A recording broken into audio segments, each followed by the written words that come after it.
Hey, what's up YouTube? Today we're going to be talking about domain authority, which is the SEO power. It's how strong you are on the internet and how you can beat your competition.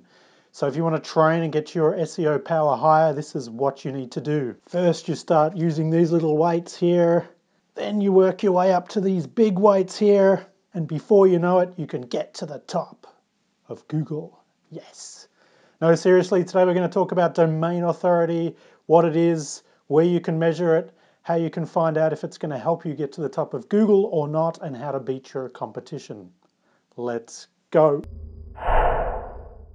So you want to know how powerful your website is, how good your SEO is, how easily you can beat your competition and outrank them on Google. This is the way to get a measurement of that stuff. It's called your domain authority. How strong you are, yes. So domain authority is actually a term coming from Moz, from moz.com. And this here, what you can see, is my domain authority from Mad Lemmings. And this is built up from getting basically more links. There are probably some other ways these guys measure it, but predominantly this measurement and all other measurements I'm going to show you is all about links. So if you want to build up your authority, you need to get more links. Now try to get them within your niche, relevant links to your website from other blog posts, guest posts, outreach, that kind of stuff. It's complicated, it's difficult, but that's how you increase your domain authority. And then any other content you create will generally rank more easily.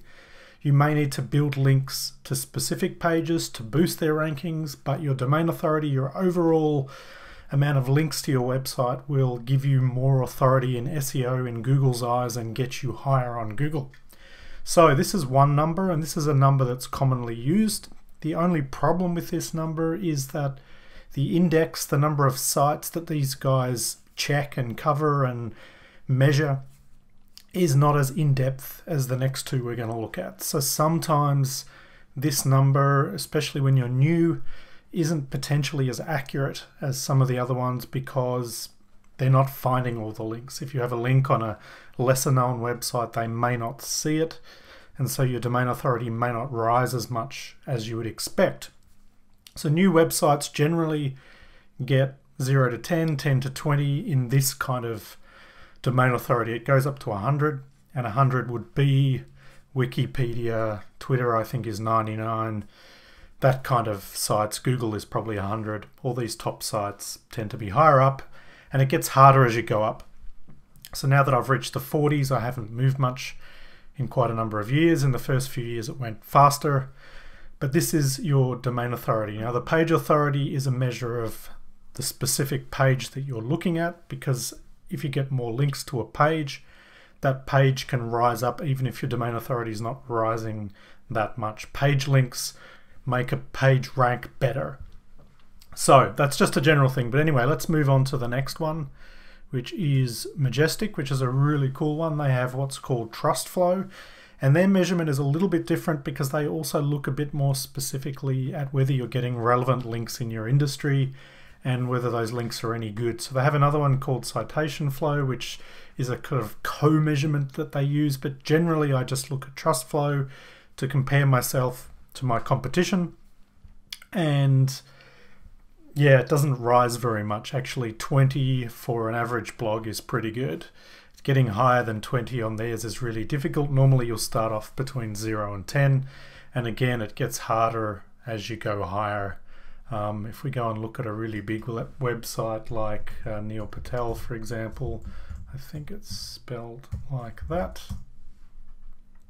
So he's 57, so he's very high up in marketing, so it's going to take you a long time to reach that level. So these are just numbers to give you an idea of how you're going against your competition. And the last one is domain rank, which I find most difficult to use because it usually starts in the 30s and 40s and then kind of stays there and gets into the 50s when you get a bit better, and then maybe the 60s, but it doesn't start very low. So I'm not kind of sure how that measurement works, but it's another comparative measure you can use to check yourself against your competition. So they're the three main ones, and how you use these is basically if you're using a tool like KW Finder, for example, or you can use the Moz plugin, which I have on the top here, and you can get a domain authority of every site you're looking at, or the top 10 on Google, and you can compare how strong each page is in the top 10 of Google and whether you have a chance to rank. But let's just try something really simple like how to train dogs. And then we get the list of keywords with the first keyword highlighted, which is the one we were looking at. And if I just zoom in on that a little bit so you can see it. On the right hand side here, this right hand section we're looking at is the top 10 of Google, and the first column is the domain authority from Moz with the relevant page authority, which is more a measure of how many links these pages are having. So when you're comparing these top 10, you want to know the domain authority because it gives you your first indication of how strong you are and whether you have a chance of beating these guys. It's not the only thing, it's not the biggest thing you have to worry about, but it's a first indication of whether you have a chance to get in the top 10. You can also click load more here and get the top 20, which is also worth checking. But you want to know whether you have a chance here. We see an 18 in here. That's relatively low for domain authority. So that says, yeah, we have a chance of getting in here. This guy has no links, probably has a very relevant piece of content. Then you'd want to look at the title of this blog post, the content. Potentially he's writing better content on how to train dogs than some of these other pages, and that's why he's ranking, because some of these pages have an insane number of links, which is the next thing I look at. The links then affect the page authority. So the ones with links tend to get better page authority. They could also potentially be using internal links, which might be affecting that. It's hard to know exactly how that's measured.